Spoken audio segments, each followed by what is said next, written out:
Join us for our weekly market wrap-up is Mark Wenzel from the Hopkins Group. Good afternoon, Mark. How are you today, Michael? Good, thanks. Now, US quarterly earnings season got underway this week with the banks.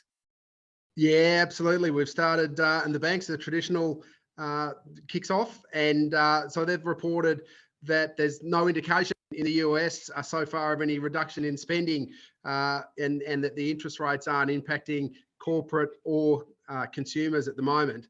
So the Bank of America came out and reported that that Americans are spending 13% more on their credit cards than the same quarter last year, which is good and bad. I guess it's good in that it indicates that people are spending, but it could also indicate that people are struggling to meet their expenses through the normal cash flow and are using their credit cards. But at this stage, you know, the CEO stated that analysts might wonder whether talk of inflation, recession, and other factors would rectify in slower spending growth.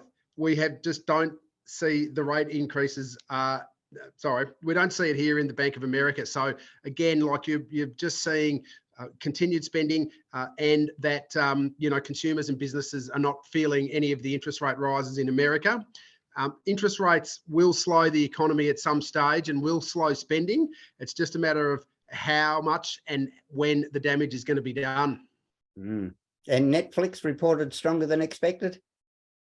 Yeah, Netflix, again, it's been much maligned. It's had a difficult few years with significant changes in the number of subscribers, but it reported better than expected subscriber growth, mainly from the Asia Pacific region. The market was expecting an increase of 1 million subscribers, and they ended up getting 2.4 million subscribers, which is a significant improvement on what the market was expecting.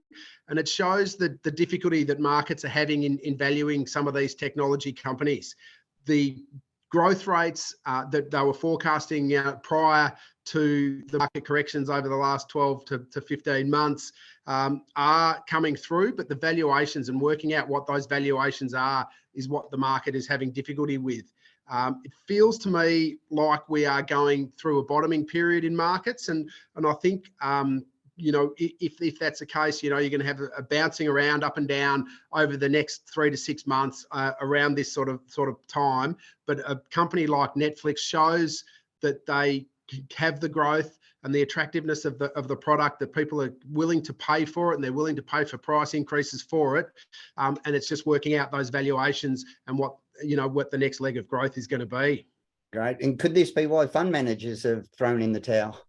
Well, again, this is a fascinating and potentially a contrarian indicator for where the market's at. The fund managers in a recent survey are holding the most cash that they've had in over 2 decades, and which is significant. And they're talking about the outlooks being so negative that's why they're holding all of the cash. And they're also, not just holding cash, but they're positioning their portfolios for more defensive assets. And I think it's sort of really becoming crowded in those areas. So they're holding 6.3% cash, up from 6.1% a quarter ago. And the historical average is 4.8%. And when you think of the trillions of dollars globally that fund managers look after, it's a significant number. 56% of the fund managers surveyed expected the holding positions with lower than normal risk, a focus on quality, high dividend, and low volatility stocks, which again, is typical at the late stages of the market cycle, and could again be a contrarian indicator that markets might be bottoming. Great. All right, Mark Wenzel from Hopkins Group. Look forward to seeing you again next week.